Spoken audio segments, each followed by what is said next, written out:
And welcome everybody to a new show. I was asked by Becky Lloyd how to basically dry venison in the woods using only what you can gather. And so what I did is, for this demonstration, this is very small compared to what the pioneers or the Indians did. And I'll explain that later. But all it is I dug a hole, piled some rocks up. What I'm going to do is I'm going to start the fire down in this little pit area. Once the fire starts going, then I'll start throwing a little bit of wet wood, hickory, you can use alder, any type of smoke. And I'll explain that here in a second. But for right now, I'm just gathering these. Then I took sticks, cut them up. This is actually switch cane. And I'm going to be just piling it like this over and over, and that's what's going to give me to where I'm going to place my meat. We'll get to a little bit more of this later on. If you actually had a teepee, then the Indians would sit there, and every time they would build a fire to stay warm, it doesn't matter if it's winter, spring or fall, that would rise the smoke up and it would smoke their meat. The reason why you want to smoke your meat before you start drying it is because it helps keep bugs off and bacteria. So I always prefer to smoke it before I dry it.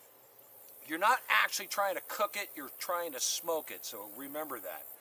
If you were like the pioneer, you would have built a little rock size outhouse or a log size small building, and that's where you would be smoking and curing your meats. For this demonstration, I'm not going to go out and, of course, do that. I'm making it very simple. Some Indians actually used a salt cure as well. That kills bacteria before they would hang it.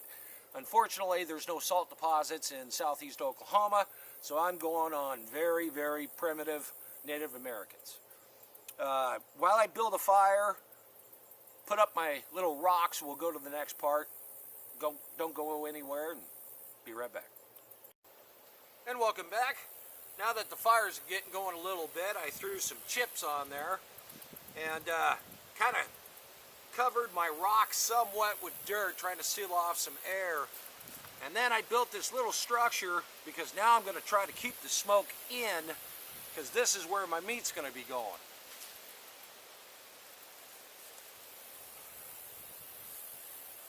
And on your venison meat, or any type of meat, you want it as thin as possible, almost to where you can see through it. Try to keep as much fat off, because it doesn't taste that good when it's dry.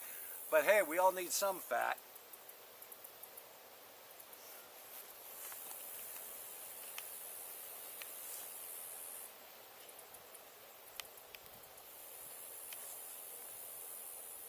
And like I said, you're not trying to cook it, really. The only thing you're doing is trying to smoke it.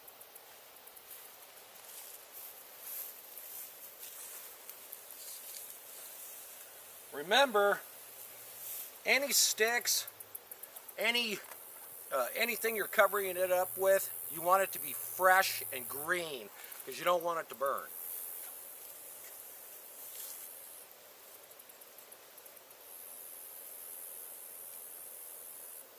Okay.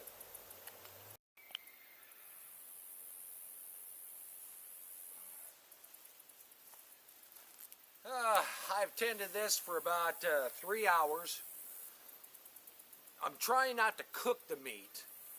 It's going to cook to some point, but I'm trying to smoke it as much as possible. That's the whole thing here, is just trying to get it smoked, keeps bugs off of it, and it helps with bacteria. I want to remind everybody though, this is a natural way of doing it. And this is for entertainment purposes only. And only in a disastrous situation should you probably attempt this. Had to say that. Sorry, folks. But let's go ahead and check.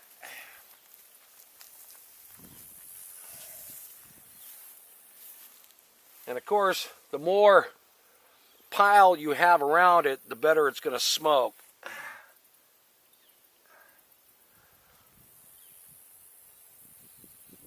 Ooh, is that nice and smoky?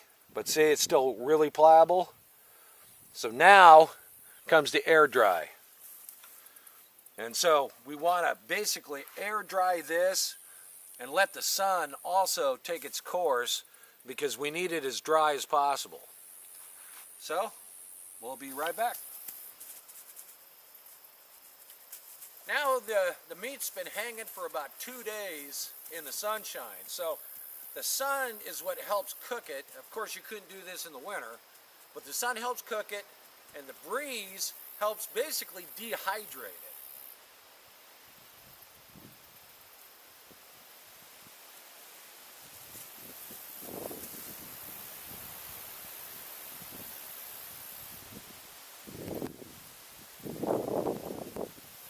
See how when you fold it, you can see the dry parts?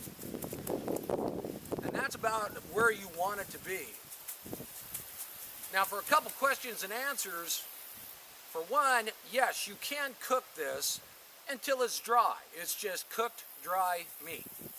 Okay, but for instance, if you were out in the hills, or if you were an Indian tribe that cook hundreds and hundreds of pounds of meat with fires, not only would bring in predators, but also let people know that you got a lot of abundance of meat. So it was a very simple way of utilizing resources by having the sun basically cook your meat and dehydrate it by the airflow. And that's why they used to do that with fish as well.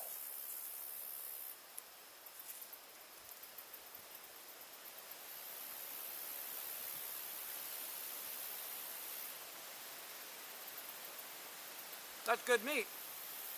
It'll last approximately 2 weeks. In cooler weather, it'll last longer than that. But be sure to take all the fat off of it, because that will go rancid and it won't preserve the meat as long. I hope you enjoyed this video.